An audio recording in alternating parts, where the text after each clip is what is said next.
Hi Divanistas. So in this video, Hawa is demonstrating our product called Dirt Off. As you can see, she has a matte lipstick that is just so hard to take off. And we're going to use the product, just a couple drops here. Just going to open the bottle. Yep.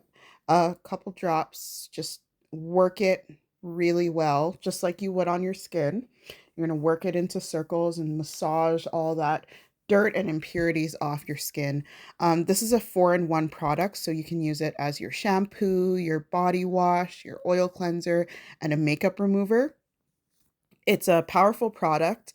It'll take off your makeup without stripping and leaving your skin like dry and tight from too many without a lack of moisturization and too many harsh cleansers.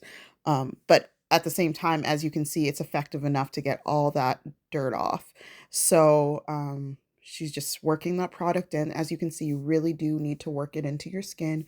Get it, give yourself a little massage, work it into circles, and then she'll rinse it off. And that's it. That's how you use the product.